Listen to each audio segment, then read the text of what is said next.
that's what moral injury does, is the guilt hardens in the shame over that long arc of time. And shame fuses with identity. And eventually it goes from I did something or I witnessed something bad to I am what's wrong. Because I've done all of the treatments. They're telling me I should be better, but I'm not. Who else could it be? Right? You have no one else to look and point the finger to but yourself. Right. So helping people recognize that this thing exists and there is a pathway home from it. Like I've metabolized this wound and I can now show you that it's possible for you to walk home too. Right. And that's what's, I think, critical about this wound is having that peer to be able to do it, because to do that in a clinical environment, it's going to be a challenge. I think it's going to take both the clinical environment as well as a peer environment to heal such a relational wound. Your stories, your service, your community. This is the Tango Alpha Lima podcast. Welcome to the Tango Alpha Lima podcast. We are here to engage today's veterans through authentic stories, education, and entertainment, and build a virtual community that celebrates continued service and supports the American Legion's mission. We're glad you're here to be part of that community. Joe, what you got on the sit rep front for us? I got some juicy info for you. You may not know this, but May is both Military Appreciation Month and Military Caregiver Month. In the United States, more than 5.5 million people, that's 5.5 for my non-mathematicians, they serve as caregivers for wounded, ill, or injured veterans. And that means for every service member who comes home needing care, there's often a spouse, parent, sibling, sometimes even a child who stands beside them, who's got their back, making military caregivers one of the largest and most dedicated support networks in the country. So this month, while you think about those who served in uniform, don't forget the team behind the veterans. We interview so many people who say that they couldn't be who they were and where they were in life if it wasn't for their support system. And I'm one of those people. But these are the people that continue the mission long after the war ends and makes it possible for our veterans to keep pushing. And I would be remiss if I didn't acknowledge my own wife for being my rock and support. And speaking of continuing mission after combat, tell us about today's guest and their objective to overcome PTSD. Okay, today's guests are two of my close friends and colleagues, actually. So I'm very excited for this conversation and for them to be here today.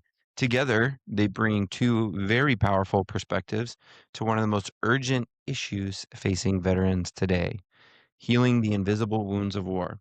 Ryan Roberts is a former Marine infantryman with 1st Battalion, 2nd Marines, who fought in the brutal 2003 Battle of Nasiriyah during the Iraq invasion. After nearly 2 decades struggling with PTSD, traumatic brain injury, and what later came to understand as moral injury, Roberts found a path to healing that led him to dedicate his life to helping fellow veterans. Today, he's the founder of The Journey Home and a founding member of the Veterans Mental Health Leadership Coalition. Joining him is Dr. Lynette Averill, a trauma scientist and associate professor at Baylor College of Medicine, whose research focuses on the neurobiology of PTSD, suicidality, and emerging psychedelic therapies for veterans. The daughter of a Marine who died by suicide, her work is driven by both science and personal mission, and is also the co-founder and chief science officer for Reason for Hope and the Veteran Mental Health Leadership Coalition. Together, they're working to rethink how veterans heal after war. I cannot wait to chat with them. And after we interview these two dynamic people, we'll also have more about Military Caregiver Month. Joe's going to talk about zero visible mold, and Adam's going to dive into a little bit of a myth or fact for us. Alphas, you're really going to enjoy the mold talk more than you think it is. It's a fun bit of info I'm dropping on you. So stick around. We'll be back with Ryan and Lynette right after the break. Many service members and veterans in our community have suffered with severe low back pain without answers. You probably know someone who's done their best to cope with the pain but found no options to fix it for good. Well, Reactivate is a restorative therapy that offers a real pathway to pain relief for chronic low back pain. Reactivate targets dysfunction in the deep core muscles with neurostimulation to help restore the natural stabilizing function of the spine. I had a chance to hear a few Reactivate recovery stories from service members and veterans, and their stories from debilitating low back pain to getting back to the things they love is incredibly inspiring. Reactivate is available at military treatment facilities and VA medical centers nationally. So if you or someone you know is suffering from low back pain that won't go away, do not wait to learn more. Check out Reactivate, that is reactive with an 8.com/military to learn more about muscle dysfunction, where to access care, and what Reactivate can do for you. For indications, risk, and more information, visit mainstaymedical.com/safety. All right, today we're joined by Ryan Roberts, a Marine infantry veteran who fought at the Battle of Nasiriyah and now helps veterans heal from moral injury through the journey home, alongside Dr. Lynette Averill, a trauma scientist at Baylor College of Medicine and formerly at the U.S. Department of Veteran Affairs, the Chief Science Officer for Reason for Hope and the Veterans Mental Health Leadership Coalition, whose research is helping reshape how we understand and treat the invisible wounds of war. Ryan and Lynette, it's so great to have you here. Welcome to the Tango Alpha Lima podcast. Thanks, Adam. It's wonderful to be here. Thank you so much for having us. Okay, I'm going to start by kicking a question to you, Dr. Avril, or Lynette, or Doc. What should I call you? Just net is great. Net. Netty, Okay, any got and it. above. I can dig that. So you've dedicated your career to understanding trauma and suicide prevention. How did your personal story and your father's service in the Corps influence the work you're doing now? I guess I would say in all the ways. I think I am one of those people who has been sort of on the straight and narrow in terms of understanding what I wanted to do with my life since as early as I can remember. My dad and my uncle both served in Vietnam. My uncle died in country, and my father died by suicide when I was quite young, after years of struggling with ineffective treatments. And just growing up so aware of the effects of stress and trauma on both the people who are actually serving as well as the families, the friends, the communities that are at home, that are either, missing the loved ones that never came home, or missing the versions of their loved ones that were sent off but did not come home or did not come home fully. Um, and I think we have come so incredibly far. I remember, maybe fifth grade or so, going to just the small little National Guard base where sometimes a VA representative would come, where I lived in rural Montana. And I remember like my mom asking, are there resources? Are there things for families, for kids? What are we doing now? And we've come so far since then in terms of our understanding, in terms of how we can treat, what services there are for veterans, for families, any of these things. And I know I don't need to tell you guys, but the reality is we just have not come nearly far enough. We have all of these incredible advances, but we still have so many people struggling and so many people dying and so many families that are just destroyed. And I have really, I suppose there is absolutely that little girl piece of me in the back of my brain that does this work because I really want to have other kids grow up with their parents and not grow up with that loss. I think there's certainly I suppose both the little girl as well as the, the full adult of me. I think that it's kind of the least we can do, I suppose, that our military go off and sacrifice and do these things, whether deployed to combat or serving in any sort of capacity.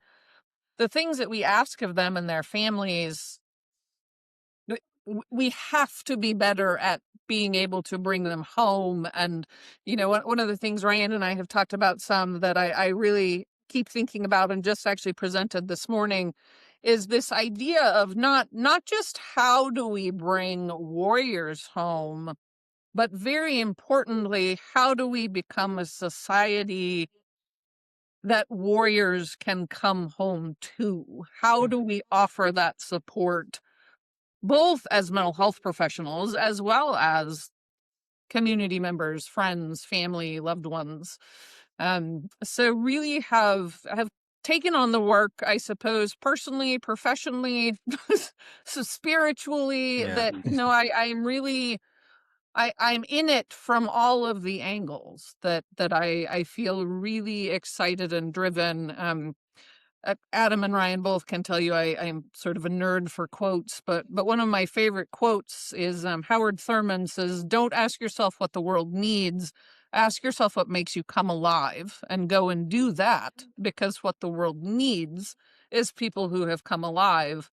And I feel so incredibly blessed by this work, because I think it is both. It is something that certainly I would lie, if I didn't say I had those moments that were really hard or so frustrating or these things, but it is so incredibly rewarding. I think there's very much a sacredness to the work and the importance of the work and understanding the implications of the work and what is at stake. And it is definitely what the world needs. So we need so much more focus in this space. And But Ryan, really, I'm so delighted to be involved in all of the work and to be able to collaborate with people like Adam and Ryan and all of you, and to see things changing for veterans and for families is just incredible. Not happening nearly quick enough or at large enough scale, but happening slowly but surely.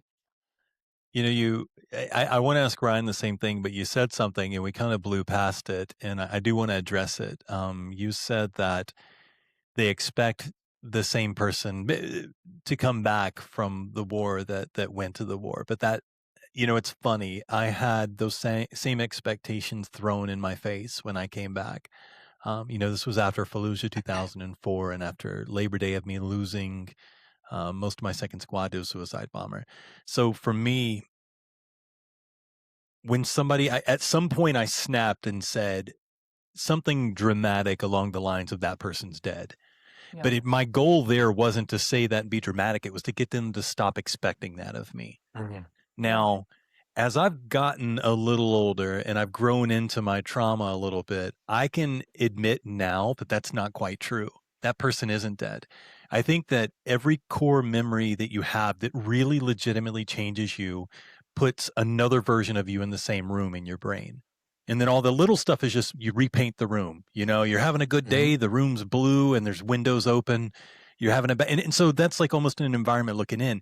But there's still that little kid who wanted to write books and draw pictures inside me because he comes out sometimes.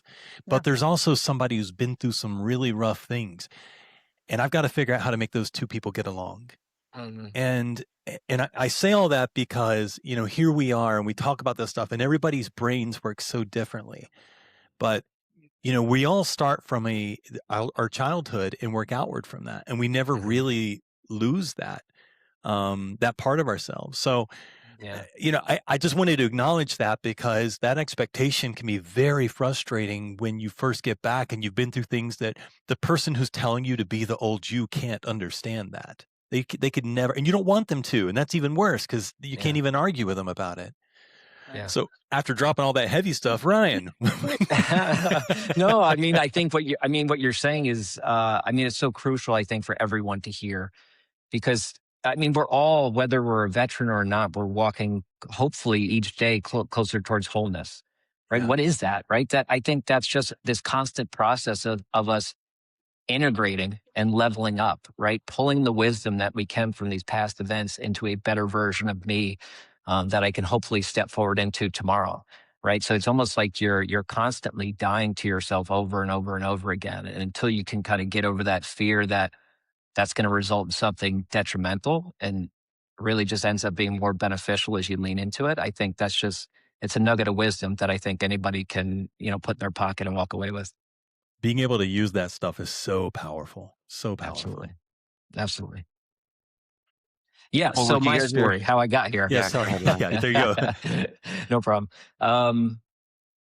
So I got to the moral injury space as somebody suffering with moral injury. So as you kind of heard in the introduction, I joined the Marine Corps right after the events of 9/11.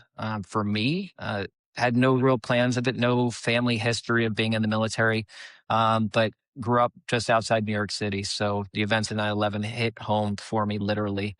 Um, and, I did grow up with I would say, a strong set of values in a household that was very much encouraged and I think modeled very well by my parents. And, that core value that I think came up for me was protecting the innocent. When I saw the devastation and how that devastation just rippled out through the community and the surrounding communities, we all face that moment where, we have these decisions. And, for me, that was it. It was very, very clear that this is where I was being called to. So I put college on hold and decided to join the Marine Corps, and ended up as a member of 1st Battalion, 2nd Marines, and deployed for the Iraq invasion, and got to do it exactly what I had signed up for and what that core value had called me to do.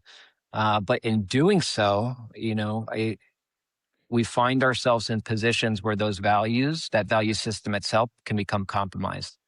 And for me, there was a series of events within about 72 hours in the Battle of Nasiriyah in and around March 23rd, 2003, where in a few hours' time, lost 18 of my brothers from 1st Battalion, 2nd Marines, a large number of those to friendly fire. My job as a 19-year-old private in the Marine Corps was to go into one of those burned out vehicles and collect remains. And that was, in the moment, I remember thinking to myself, well, this is the worst of it. This is the worst I can possibly experience. And it was extremely traumatic and challenging, no doubt.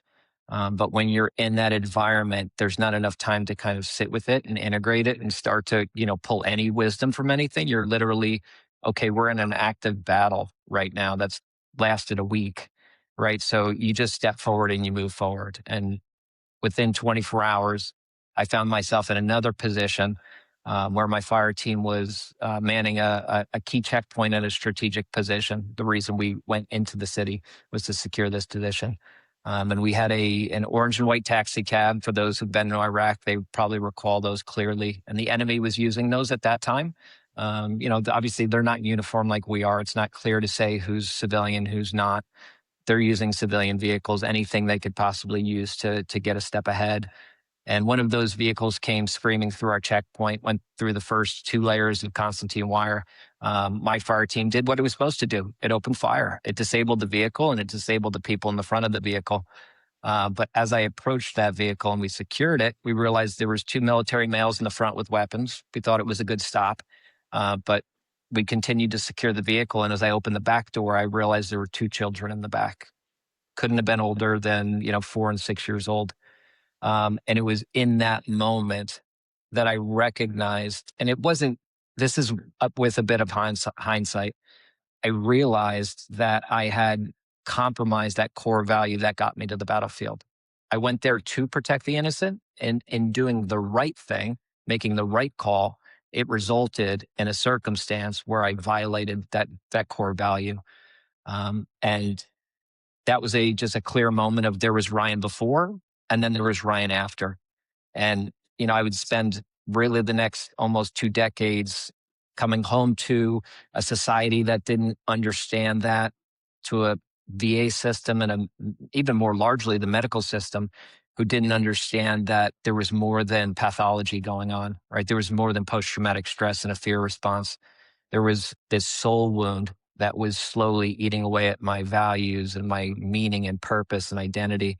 And, my navigating that is what put me in the position that I'm in today, which is partly advancing kind of the research and that I would say the healing, the restoration practice around these wounds, and then guiding others through that process as well. So that's how I got here in a nutshell. Wow, thanks, man. That's heavy. Yeah, Heavy. it is. Yeah, it's still heavy today. And I've spent so much time with it. It's that never goes away. And I don't take that lightly, right? I think that's a sign that, I think what Marines were really good at is we compartmentalized, right? Yeah. We're able to kind of take it and stuff it down and not look at it. But it eats away. It's insidious. It'll eat away at you over time, and it'll get you to a point where you have no other choice than to confront it, right? And find a way to carry that weight, because there is that moral paradox of, I made the right decision and look what I did, right? And how you can start to look at yourself and the world around you as being an unfair, unjust, unsafe place. You've got to find a way to carry all of that and work through that. But Well, there's two Ryan, worlds. I think that's a good place to interject because Yeah. because you talked about the insights that you're sharing now and what we're arriving at, moral injury. I want to get to defining that and talking a little Yeah. bit about it. But it wasn't something that you clearly understood right away. This has been No. decades in the making and building, Yeah. and it's really big missing, delta right now in the care structure. So I want to kind of do like two-prong question, Mhm. one to you first, and then one to you, Dr. Averill. And so Ryan, first, if you can kind of tell us what was the professional arc, right? Because now you're leaving the Mhm. military. You don't Yeah. quite yet know how to fully process all those things. You're going through the conventional system. Acquire and develop, skills that you're using now and applying towards moral injury. So tell us just a little bit kind of about the professional side that was happening in Mhm. parallel over those 2 decades. And I think that would be a really interesting arc too for you, Dr. Averill, to highlight just your professional expertise, around all the work that you've done leading up to, really being the lead scientific witness for the first legislation that passed in the country for psychedelic therapies, and just a little bit about how you got called on in that position at that time, and then we'll catch up on the moral injury stuff. Yeah. Yeah. Happy to. Yeah. So I returned. So I guess I had a subsequent deployment. I would say it was equally as challenging. I mean, not to the degree, but I mean, we still had, at that time, that second deployment was to, that they called it the Triangle of Death, right? The El Anbar province. They were there to help provide security for their first, air quotes, democratic election. Um, and we And saw, I what would year was say, this? I'm sorry to jump in. no, no problem, no problem. It would have been 2004, 2005. Got it. So Okay, that's what I yeah, was thinking. yeah. Uh, yeah, I mean, I would say equally devastating in different ways. Obviously, it wasn't a lot of that kinetic warfare as it was with the first one. It was just constantly being exposed to IEDs, roadside bombs, being, mortared, and, have rockets thrown into your forward operating base all day long, all night long. So just a different kind, right? That would be more of what I would put into the bucket of post-traumatic stress, where it was absolutely fear-based and living in my nervous system. But, after that second deployment, I realized that, like, this was not going to be the life for me. I wasn't going to carry this my whole way forward. I was immediately after that original event in 2003, I was struggling, and I did my best, and I looked to those around me, and what did we all do? We just consumed enough alcohol and stayed inebriated enough not to have to think, look, process, and just stay as incredibly busy as possible, not to have to think about anything that we did or we witnessed. And that's how I made it through, the remaining time in the military. And then in 2006, I exited, and again, I had picked up this habit of knowing that as long as I kept myself really, really busy and my mind focused on something other than looking inward, that I would be able to kind of maneuver my way through things. And so I went right back into college. They took a 22-year-old, I guess at that time, yeah, 22-year-old combat veteran, like, who had just been in theater, and then forced me to live in the dorm rooms with 18-year-olds at the University of Connecticut. So I lasted about a semester there. Um, it was just obviously not the right environment, not the right time, and I wasn't there for any of the right reasons. I was just trying to just distract myself and find Yeah. something. And I would, kind of just wander through kind of like meaningless, purposeless jobs for a while. But eventually found my way into healthcare. And I got into it for the right reason. I wanted to be of service. Again, I thought if I could kind of just get back to what my core was, then maybe some of these things would settle. But they didn't, right? Just continued to push things down, continued to abuse alcohol, drugs, anything to not have to look inward, really. I think that's just a theme that I carried forward through most of my life. But the insidious thing about moral injury, and I'm sure we'll get to this, is, from the outside looking in, they probably thought I had it together, right? Because I was able to go through schooling to get my bachelor's, to get my executive MBA, to have a successful, quote unquote, successful professional career, where I was a senior executive in academic medicine, overseeing basic science, clinical research, like a pretty significant job, right? People thought, okay, he must have it together. But the people who know me at home knew that I would return home and I was an absolute shell of a human being. I was moral injury progresses and deteriorates on the inside over time. So eventually, I was almost moving through life in a performative way, right? I wasn't feeling or experiencing anything. That connection that you feel when you're with your wife or your children, or you're experiencing moments of joy. I was the guy who had to look around the room quickly to assess how other people are feeling, to try to replicate it, to try to pretend, to try to so it's just basically going from one mask to another, to another, to another. And it was Oh, you're killing exhausting, me. I want to to say reply the to least. everything you're saying. This is so Yeah. hard. Yeah, I mean, please interject. I mean, if there's something you want me to kind of go okay. deeper on, I'm sure people All right. want to hear it. Give me a second here. All right. So Yeah. I'm so sorry to cut you off, but That's okay. all right. So with a moral injury versus a PTSD injury, Mm-hmm. I think with a PTSD injury, it's like you're walking, and as long as you Mhm. don't stop, you don't really notice that people are shoving T-shirts in your bag, and it just Mhm. gets heavier and heavier. When you stop, it's a problem. But the Yeah. problem with a moral injury is that people are taking ounces of flesh out of you, and Mhm. you're getting weaker as they shove it in the bag, and the bag's getting heavier. And then Mhm. eventually there's not much left, because what you've done is you've taken those bad things, and the more you shove it down, the more you associate with that pain. Yeah. So all of a sudden you can't even drink coffee anymore without it reminding you of something that hurts. Mhm. And so here you are, you're empty because you shoved so much of yourself into this pocket where you're not allowed to have access to, Mhm. and you've kept moving so long. Now, when did you go, dear God, I'm literally dying. I'm dying a spiritual Mhm. death. Like at Mhm. what point? And I'm so sorry, Net. We're gonna get. He had something juicy there, and I really wanted to touch on it before we move past. No, Yeah. I think this is the problem, Adam. We always have in these conversations is we could talk about this for 6 days and still not get to all of it. So no, please. Yeah.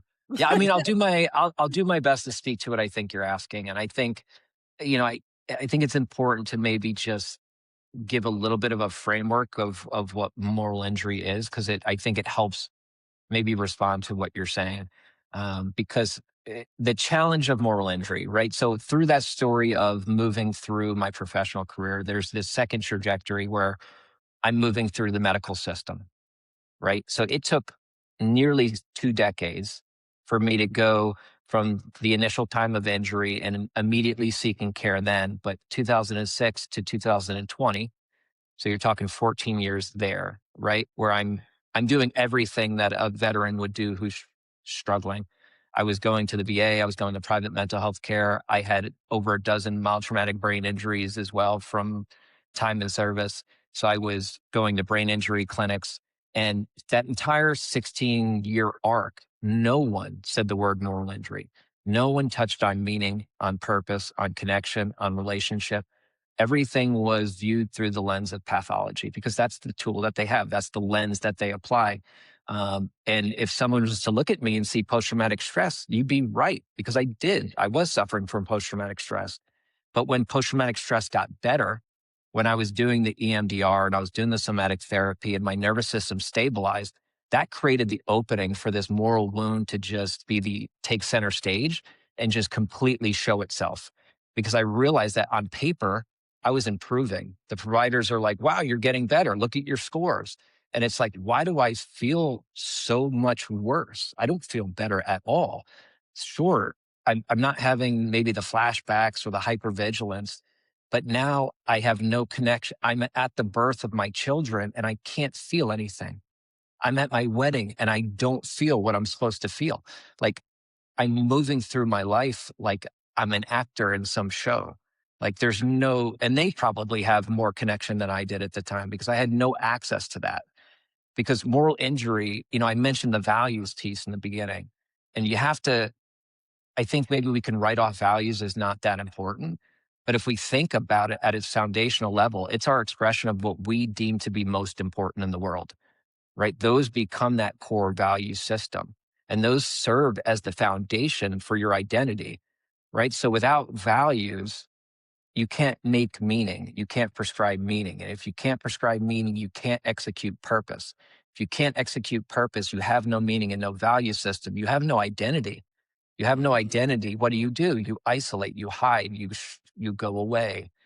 That is like the recipe for veteran suicide, right? But what we don't have in the literature, what we don't have and on the clinical scene is the internal maybe expression or description of how moral injury unfolds. Because it's not a point in time injury where I had that event in 2003 and right after that event in 2003, I'm feeling what I was just expressing to you, right? This took almost 2 decades to start to unfold and get to a point where I could recognize it for what it is. Because it was only once PTSD got out of the way that I was able to recognize what this is and how it's impacting me. Thanks. Nettie, you've come together if I recently with can just Ryan really on say- moral injury. Take us a little bit through your professional expertise, what you've kind of seen working inside academia, working inside the VA, and maybe some of the things that we're missing indeed to now land here in this moral injury space, and then we can get into kind of what you guys are building and the practical pathways that are emerging. Yeah. So I guess I will start that statement with a bit of a caveat to say I want to be very clear that I am not anti-VA. I am not anti-evidence-based treatment, none of these things. That I think the VA does a lot of incredible work, many phenomenal clinicians there. I think systematically there are challenges. There are significant challenges there. And certainly as a clinician and a researcher and as someone who knows many veterans personally, I think certainly one of the challenges is the way that the interventions are set up for PTSD specifically. The gold standard interventions are talk therapy, and they are specifically talk therapy focused on shifting someone's cognition, specifically a quote unquote stuck point or a flawed belief. That if you say, oh, this experience was entirely my fault because I should have, would have, could have, or if only I knew, then I would have done something different, right? And while those are very valuable things to do for a lot of trauma, a lot of the fear-based sorts of things, as Ryan has nicely said, it really doesn't apply to this. You cannot cognitively restructure your way out of a moral injury. You cannot say, well, yes, this thing that at my core I believe is what it means to be a quote unquote good person, but I violated that. Well, it's fine. I'll just shift my belief system. That's not how that works. That's just not how that works. So the interventions themselves are just not set up to accommodate that. In terms of content and flexibility, I think the other piece that's very challenging, is that those interventions really are fear-based interventions. They are exposure-based interventions with ultimately the intent of being that over time you can both shift those perspectives a little bit, maybe if there are flawed thoughts or beliefs, but also that you can habituate to it. You can just get used to the story enough that you can tell it and it's not as painful. Which that serves its purpose and is good for what it does. And for moral injury, it just generally misses the mark. And so I think a considerable challenge within the VA, because they are so formally focused in measurement-based care and the evidence-based treatments and these things, that again, they have phenomenal clinicians, and sometimes people really struggle to kind of figure out where to be, I suppose, where to operate within fidelity to the exact protocols with flexibility to whatever the veteran's needs are. Because sometimes, often, in my opinion, the things that are most distressing for a veteran are not the thing that happen to be on the agenda for session number Right. 5, or that they just don't fit nicely onto, the worksheet 2 for the day. Um, and similarly, of course, with, SSRIs, which are the pharmacologic frontline intervention for PTSD, depression, any of these things, those are altering neurochemicals, but in no way are doing anything to help evaluate a belief system or help evaluate someone's understanding of themselves or meaning making or any of these things. And for a long time, I don't know, I certainly will own that I tend to be a bit cynical and wonder about all sorts of things. But I think for a long time I have worked in the VA and seen really incredible work happening and progress being made, and interventions, that are being developed, and all of that is so exciting and good. And then kind of in parallel, there are also these spots where it just feels like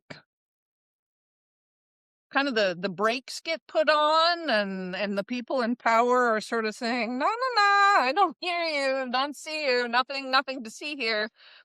That, things like moral injury and things like the suicide crisis and these things are these problems that are sort of so big. How do we address those? How do we shift systems enough to really make a difference there? And again, I'm not saying that the VA is not doing things, but it does feel like suicide rates of veterans have been, depending on the report you look at, 17 to 44 for a long time. Yeah. A long time. So to me, and again, I know these are huge problems, but I'll get in those moments of like, like, what are we doing? How are we not, sort of everybody shouting from the rooftops that we have to be doing something different. We have to be doing something more. And for a myriad of reasons, I actually ended up leaving the VA last summer after 15, almost 20 years of Wow. service within the VA. I got to the point, and I don't want this to sound overly negative. I don't mean it to, but I got to the point while I was doing a lot of research and clinical work and advocacy work with Adam and Ryan and others outside the VA, and then doing 2 full clinical days at the VA, and honestly felt like I was kind of being complicit in something dangerous. That I could see these spots of just such slow progress, and the keep doing the interventions. Nope, we don't need to talk about these new things. Nope, the new things are too new, too big, too whatever. We don't want to talk about them.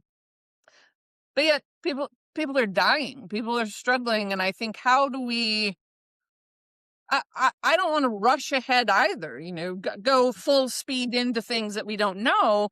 But I just, for me, that moral calculus, I suppose, of what are the risks of continuing to do what we're doing, or continuing sort of the status quo with this seemingly snail's pace of stuff, versus let's dive in and really do this. Yeah. I'm curious, Nat, Yeah.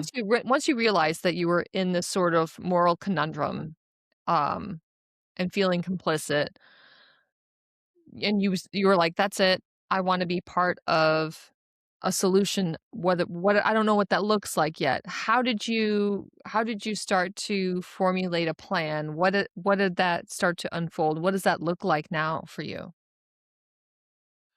Well, I would say there again, I would have to rewind rewind many, many years. So psychedelics are not something that were brand new to me. When Johns Hopkins started doing their work, my mother was always very open, honest, transparent, maybe sometimes to a fault. But I remember probably like early elementary school hearing stories that she and some of my parents' friends would talk about, of using psychedelics at the end of the Vietnam War, and specifically psilocybin, but I don't know, being sort of academically nerdy, sort of struck at how different those stories were. That she was talking about drug use, yes, but this was not drug use like the stories of, the older kids I knew or my cousins or whatever talking about alcohol, cocaine, any of these things. It was not about getting high or escapism or these kinds of things, but it was very much about the meaning making and the connection and the trying to make sense of for them what was, this senseless loss of life. um and I kind of logged that away and thought, well, that's really interesting. And I think, like most substances, like most things, people use them because they serve a purpose, at least to a point, right? And so when I was starting to get into all of this work early on in fellowship, I did fellowship at the National Center for PTSD in Yale, right as ketamine research was really taking off. And I was so excited about ketamine because in some ways it is similar to psychedelics, at least in that it is very rapid acting and that you do have that bit of break from reality and those perceptual shifts and those sorts of things. And and I think that is so exciting. And then as we were able to move a bit more, kind of acknowledge that you were interested in studying psychedelics professionally. Um, I think both the rapid acting piece is incredible and cannot be overstated in terms of the importance of that, how that can literally be life-saving to be able to feel better or feel something within a matter of hours to days than within weeks to months. Right. I think though also that experience of getting or the opportunity for getting so much deeper and such an actual break from this is the reality of my life right now. Mm. As people discuss, however they discuss that, the psychedelic effect, the mystical effect, the sort of hard drive reset, restart and reset, the defrag, whatever, to be able to kind of take that step back Yeah. and evaluate those experiences and go back to that perspective of meaning and purpose and connection and things is something that I think we just are really missing in so much of mental health care, so much of Yeah. healthcare generally. Yeah. I want to pause there for a second because I want to turn to Ryan really quick. And um, I have not tried this modality. And as a veteran, I'm curious. And listen, I have PTSD, I have traumatic brain injury, and I do have moral injury as well. Mm. And so, someone who, like myself, is curious about it, what was your experience? What were your thoughts before trying it, the Mhm. experience through it, and what has it been like after? Yeah. Okay. So leading up to it, I had really no understanding of psychedelics. I definitely was, somebody who, admittedly, I was in working in Western medicine, so I had adopted this like very linear reductionary frame. So, like, what did I do? I was like, well, what does the research say? And then I would look into the research, and either at that time, there definitely wasn't what there is today. But what the point I reached was I guess at the point where I made the decision, suicidal ideation was constant. I had a second attempt to take my life. Everything was it was my Hail Mary, to be honest. I was like, well, if this doesn't work, I'm going to find a way to just be done with this because I can't continue to live a life where I'm not experiencing anything. There's absolutely no connection between myself and the world around me. So I decided that I was going to take the advice of the friend who had got me to I would say, a much better place with introducing me to things like breath work and meditation and just non-Western ways of just healing and really calming my nervous system. And all of that stuff was working. So I said, well, I'm going to give it a shot. But again, I was able to find a little bit of research, but I think what I leaned on more than anything, and I see this now in my work over the last several years, is that veterans trust other veterans' stories, right? If they could see who you were before and then see who you are after and really like modeling that life that you're like, I really wanted to have that. And, I saw this person years ago and now I see him today. And that's just two completely different human beings. And I would just see those stories over and over and over and over again, the testimonials around, for me, it was Ibogaine. Um, they said, hey, this is going to be great for traumatic brain injury and it's going to help with all the other things you have going on. And again, this is my Hail Mary shot. So I followed that advice and traveled down to Mexico and participated in a program called the Mission Within.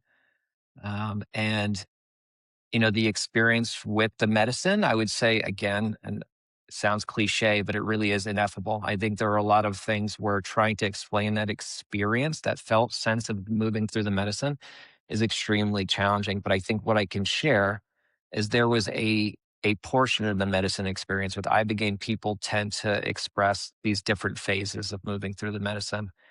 And there was a phase for me where it was deeply quiet and I was able to kind of contemplate without my ego kind of chiming in, without fear and anxiety. I could kind of look at the medicine basically showed my past experiences as stars in a constellation, where it would show how each event was connected to another event, to another event. And it was just basically connecting all of these stars into these constellations. And what I was able to realize in that space and with that quiet contemplative space is that nothing that I experienced was by accident, right? Everything had a purpose, everything had a meaning, but obviously when you're looking through the windshield, you don't see it, but in the rear view mirror, you can get a sense of it. And I was able to connect all the dots and realize that, everything from my time in the military to my time moving through healthcare, everything was preparing me to give me the skill set and the knowledge and the understanding and the relationships and the wisdom to be able to come back into this community in a very meaningful way and hopefully just catalyze a paradigm shift. Because I think what Net was talking about in the health system, and I think what we need in our community and around suicide prevention is a paradigm shift, right? I think that linear reductionary model that I came from in healthcare works very well for certain things. It's tremendous. I mean, we've been able to have lots of innovations that we never would have been able to have. But when we're talking about these human problems, these complex problems, that's where it starts to hit a ceiling. And I think we're hitting that ceiling, right? We're hitting that ceiling because there's no other way that you can invest billions of dollars, put the brightest minds around a problem, give them 20 years of time, and they've moved the needle nowhere. Yeah. Right. Yeah. And the medicine it opened up that for me. It helped me realize that all of it had a purpose. Sure, it was hard, but to the depth that I've understood suffering, I now understand joy, right? There's a pull to all of it. And, I almost think of it like if I'm a vase, that trauma just kind of carved down really, really deeply. And now I've got this really deep vessel that I can start to fill with these emotions that I was unable to access for decades. Right. And I'm able to feel them in really, really big ways and not just feel them, but I can now have enough space to hold it for people who can't. And that's really something crucial when we're talking about guiding people back through this process of moral restoration, because when you're in that really, really tough spot, you're not able to carry that paradox. You're not able to carry some of these really, really challenging things. And that's where community comes into play. That's where our peer Yeah. support and our peer roles come into play. So hopefully I think I tied it all together, but that's what the medicine showed me, gave me an opportunity to see. And, for the last 5 or so years since the medicine, I've just been putting it to work. It's interesting, the way that you're able to sort of drop the ego. And once you've dropped your ego, you see the benefit of losing it. And Mhm. it's interesting because I can't imagine somebody saying something to me out in public that would actually get me angry, because Mhm. I'm that person knows nothing about me, and it seems so impersonal. While still desiring to be connected to that person. If somebody were to say I'm having a tough day, that would mean more to me than them calling me anything, any Mhm. name. Um, and Net, you said something earlier about, your frustrations. You were talking about your frustrations with the VA. And I think the problem is that the VA wants results, and, they want metrics more than they want results, I guess, in some ways. They want to be able to say, this is what we've done. We put this money and these are the numbers. But the problem is that there's people like us who realize that the numbers don't represent people. They just don't. You Mhm. can say that 40 people, the number of of suicides has dropped by 40 people in this area, but you understand that the factors are a lot of those factors are out of our control. All we can do is connect with one another and check on one another. But I do want to say that, what is then, for somebody like you, what is your, as we're kind of closing in here on the end of it, but I want to know what your metric of success is and where you're heading. What is it that you want to accomplish, and not just, veterans to be healthier, but, something more specific, if you can give me that, on what success looks like for you and what you're doing. I think, and I will certainly say that this is a hard thing to measure, perhaps. I think for me, the primary driver, I suppose, is getting people from a point of tolerating existence, which I think we can do not nearly well enough or often enough, unfortunately, but we can do that. Get people to that point where, like Brian, that they were sort of numb. They're able to mask their way through things, and they are physically present in their life. Um, but but do they actually feel like they are engaging in their life or in their families or their work or any of these things in a meaningful way? No. But that often feels like that's sort of the ceiling, that we get people to that point where they are not actively saying, I am planning to end my own life today. And, there's kind of kudos to us, let's move on, Yeah. success. And I don't minimize that. Of course, being able to have people not actively suicidal is a huge win, an opportunity to get something further. Um, but again, the thing that I find so exciting and important about the psychedelic medicine, and certainly about the collaboration with Ryan and what he's been developing with moral injury, is that there is so much opportunity and so much potential to help people have a foundation to move forward and build lives that they actually want to be living, that they actually feel engaged in and feel present in, and that it has all the things that a life has. That it's not to say that you're going to move forward and everything is, sunshine and cupcakes and puppy dogs. That's not the reality of the world, but to be able to experience all of it, the good, the bad, the joy, the difficulty, to be able to experience it and be present and engaged with yourself, with your family, with nature, with the divinity in whatever shape or form that may take for you, to feel like you're actually living is, I suppose, is really the goal for me. I've done so much work in the VA and outside the VA that I think we get people stabilized Yeah. and kind of say, check, we're done, and Mhm. that there's so much more need and so much more opportunity to support people beyond that. And I definitely think one of the things that I really like about Ryan's work and the collaboration is really leaning in to more of that community model and that peer model that yeah, your psychiatrist, psychologist, social worker, your priest, whomever isn't necessarily going to be able to help you do all of this stuff in isolation. That having those other people who can say, I've walked this path, I know this sort of experience. Even, of course, everybody's experiences are different, but I think the thing, especially with moral injury, is that to carry that is such a different sort of thing to carry, even beyond the fear or the pain or these things. And to be able to have somebody say, you know, I've also carried this really bizarre, wild, uncomfortable, painful thing. Let me show you how I've put my arms around it, and let me help put my arms around yours is incredibly powerful.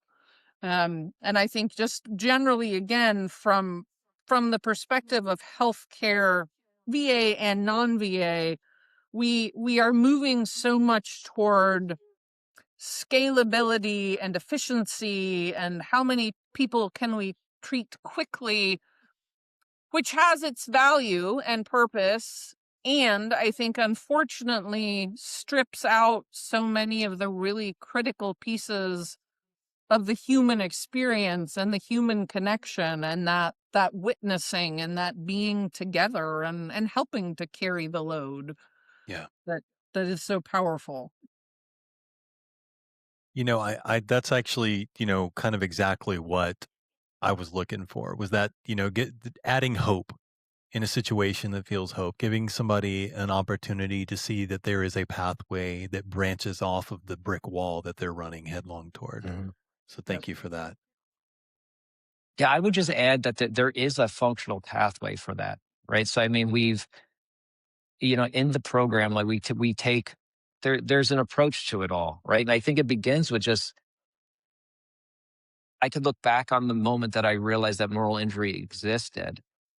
And that sounds almost inconsequential, but it gave me the hope that you're speaking to, because it was in that moment that I was like, oh, there's something that maybe I didn't know was going on. So that means there must be pathways to potentially get to a much better place. There's something that I haven't tried, right? So just helping people understand that it's not you, right? That's what moral injury does, is the guilt hardens in the shame over that long arc of time. And shame fuses with identity. And eventually it goes from I did something or I witnessed something bad to I am what's wrong. Because I've done all of the treatments. They're telling me I should be better, but I'm not. Who else could it be? Right? You have no one else to look and point the finger to but yourself. Right. So helping people recognize that this thing exists and there is a pathway home from it. Like, I've metabolized this wound and I can now show you that it's possible for you to walk home too. Right. And that's what's, I think, critical about this wound, is having that peer to be able to do it. Because to do that in a clinical environment, it's going to be a challenge. I think it's going to take both the clinical environment as well as a peer environment to heal such a relational wound. Right. And obviously, there's more of a pathway to it, but I think, we could even pause there, because I think just getting that hope back, Right. right? And then being able to kind of reestablish a healthy moral worldview, right? Right and wrong does exist, right? Just putting these pieces back together to get a healthy identity so you can have meaning, purpose, and connection, and just live the life that each of us was gifted to have.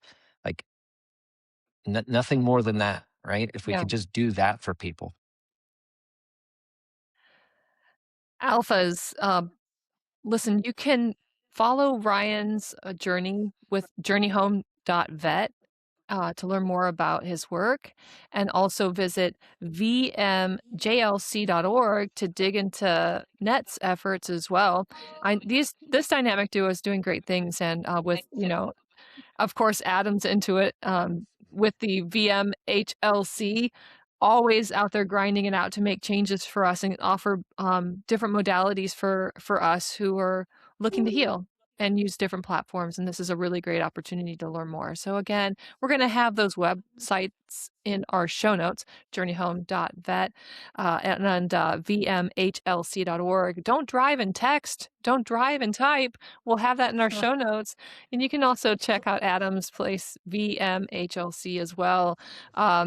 So to Ryan and Net, thank you so much for being here with us today. Ryan, I appreciate your candor and your vulnerability. It really means a lot that you came on here to lay bare some of those difficult things that I think other veterans like myself need to hear it, and I appreciate it. And Net, thank you for stepping out and going from what may have been a comfortable situation to an uncomfortable situation for us who need your help on this side of the house. And Adam, thank you for bringing Ryan and Net to the show today, because I know this was probably some of your influence. It was really nice to hear this from them.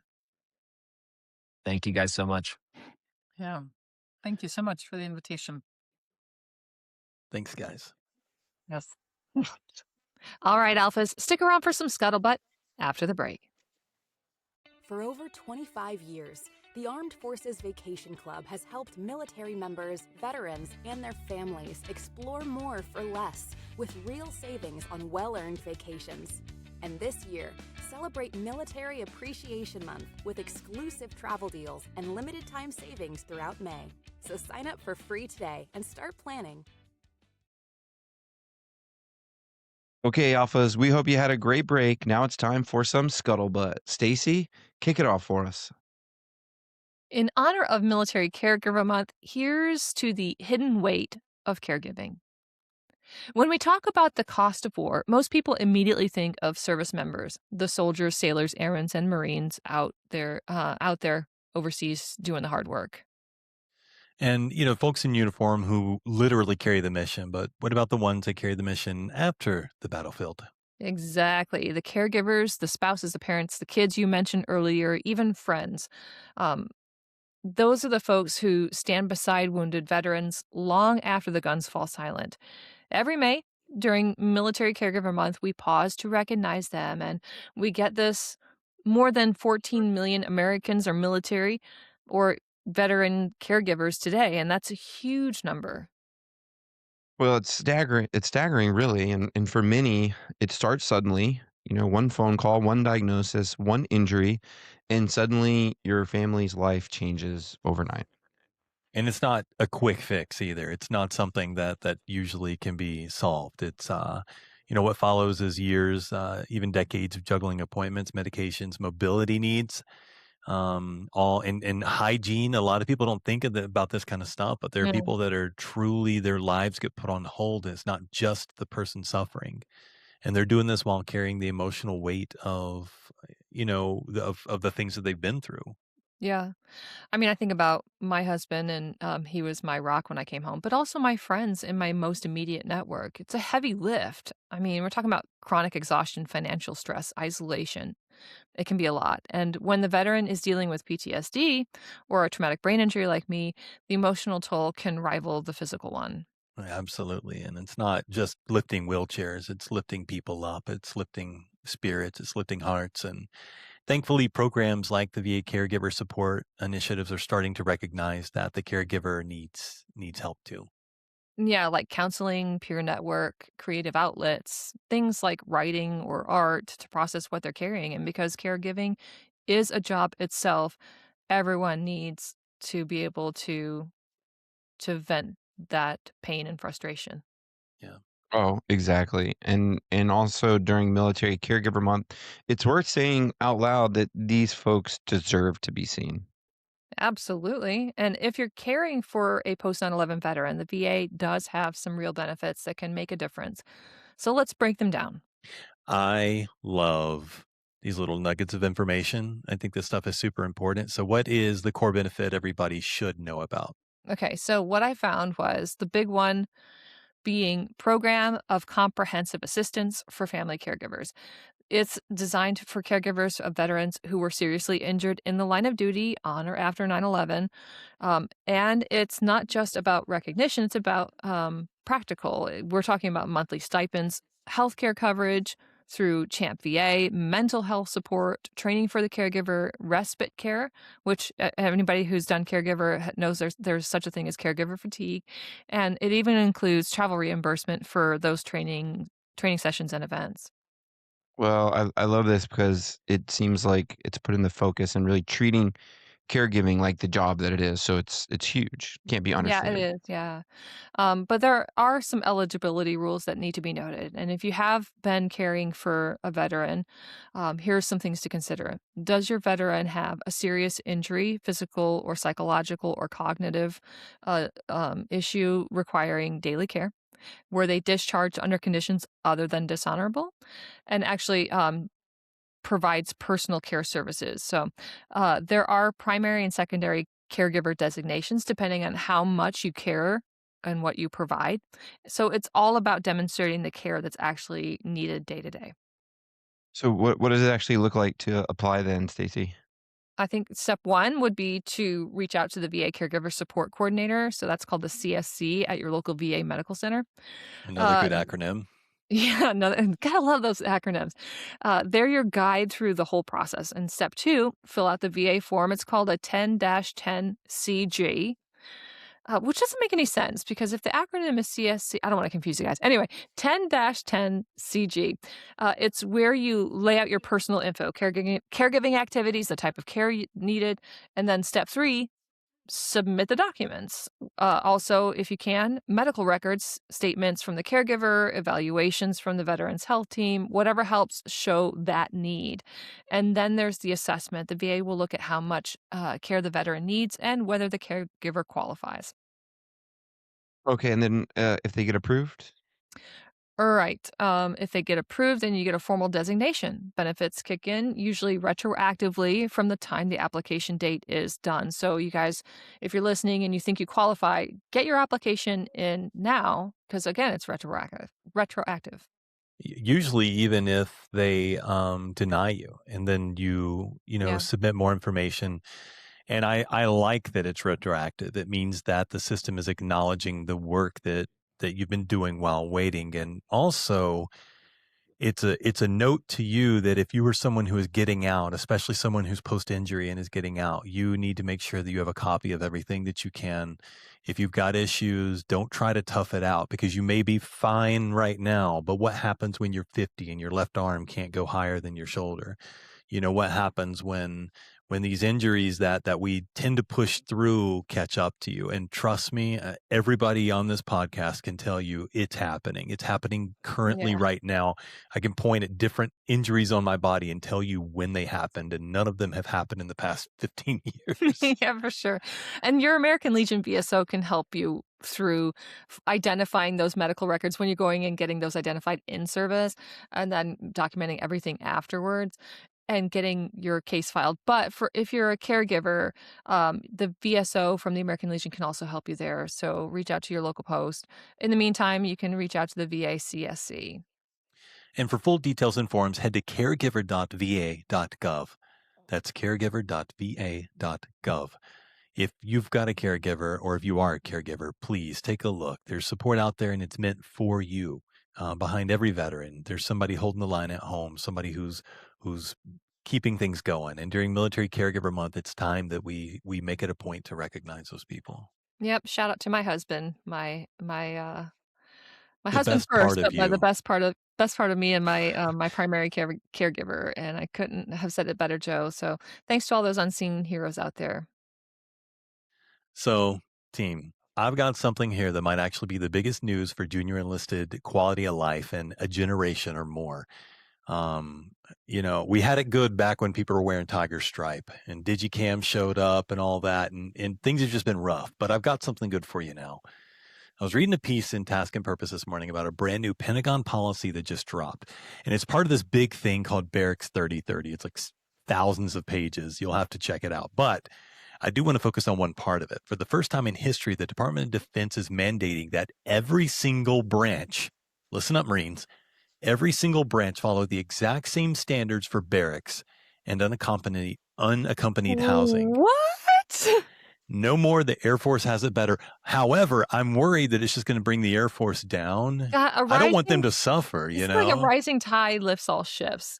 Listen up, Marines. You guys got to get on the Air Force level. We're going to go up, not down.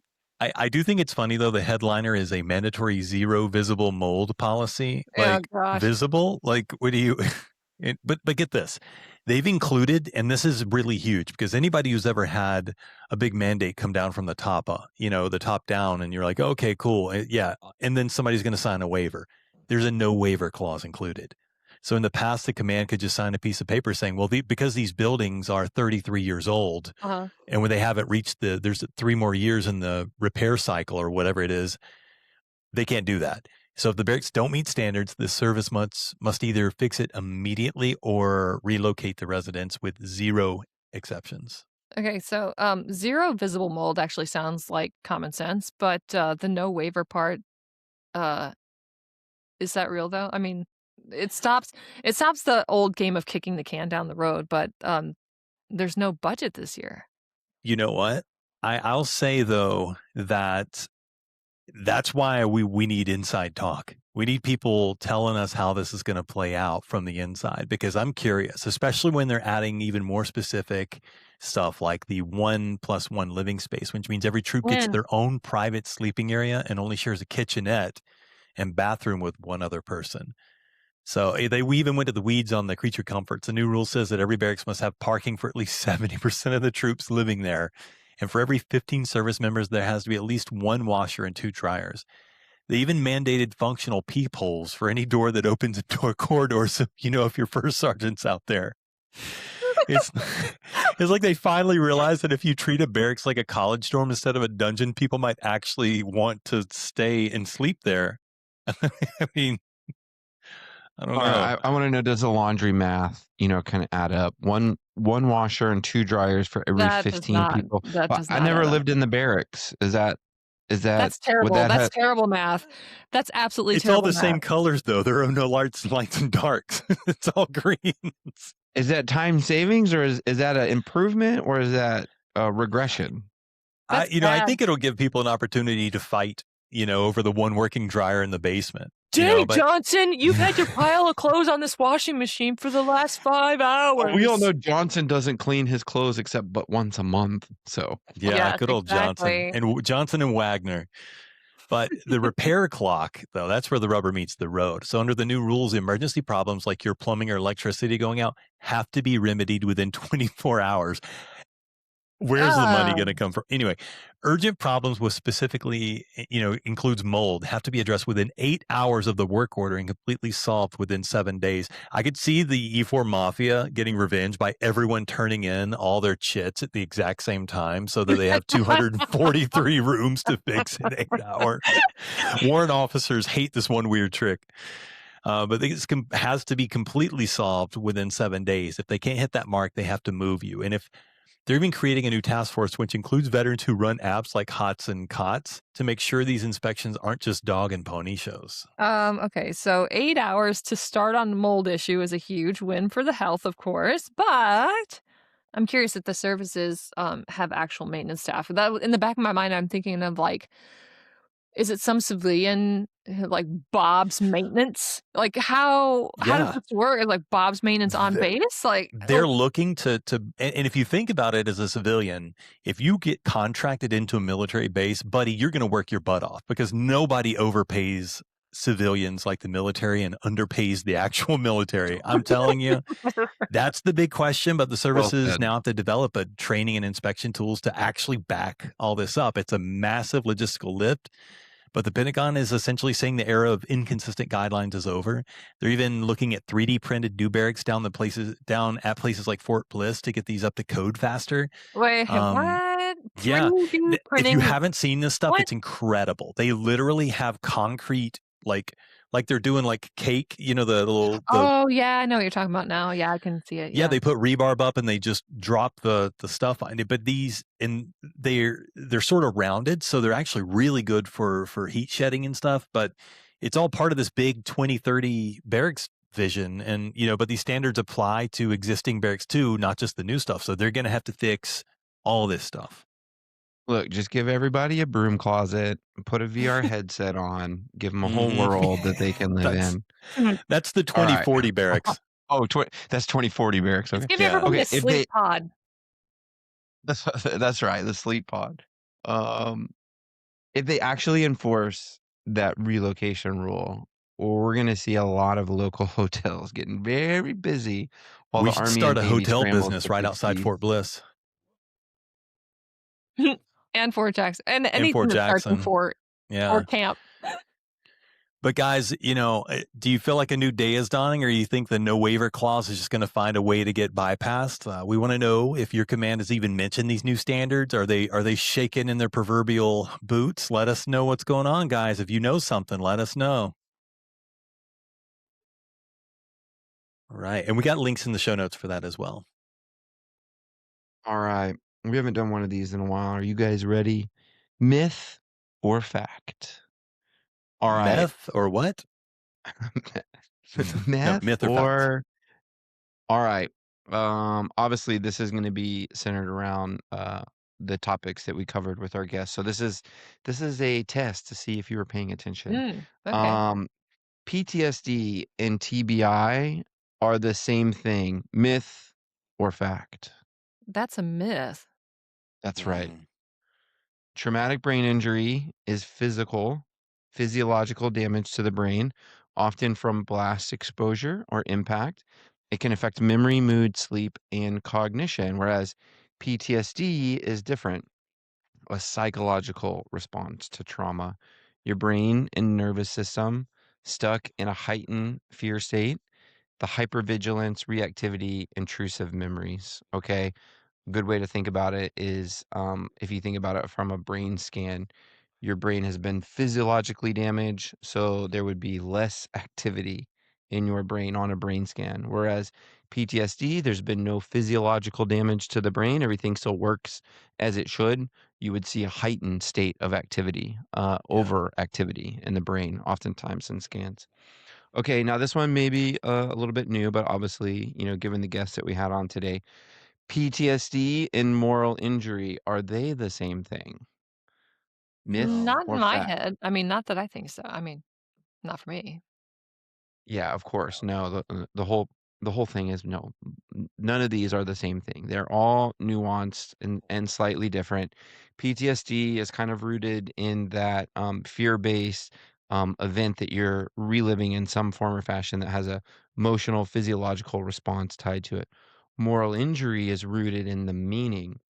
So a lot of folks probably haven't heard so much about moral injury. I know the first time, I heard about it, it made so much sense for things that I had experienced and I was processing that nobody had ever really put a name on before, and I didn't even really know I was working through it. Yeah. So it comes from something that in some point in time violated your core beliefs.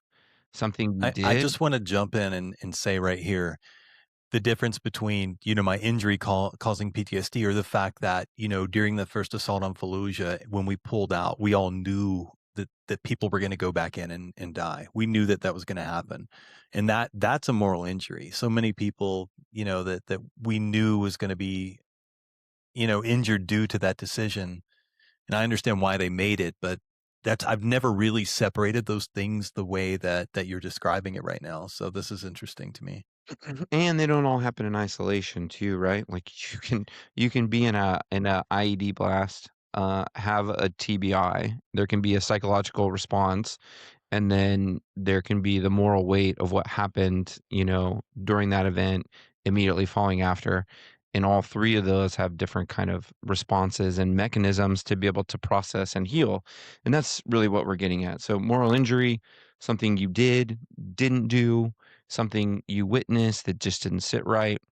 It can be very personal. It can be very specific to the individual. It can also be part of the collective. It can be part of organizational trauma. The fact that you were part of a unit that was or experienced or did something. And here's why that matters. They're all different problems and they require different approaches to healing. But as our guest kind of shared today, we don't really have a framework to Yeah. address moral injury. And that's what this work is really growing into. So if you're just hearing about this for the first time, that's a great thing. That's part of the reason why we have these guests on. So if you're out there and this resonates and you're interested in learning more or even going deeper into moral injury work, feel free to reach out to our guests and see the work that they're doing and see if it's something that could benefit you or maybe even your post in your community. And that's what we're getting into today. So That self-awareness is something that you need to know before you can work on it. So, being honest with yourself, being vulnerable, and listening to the people around you who might have better insight into what you're going through than you do, because to you it's the norm.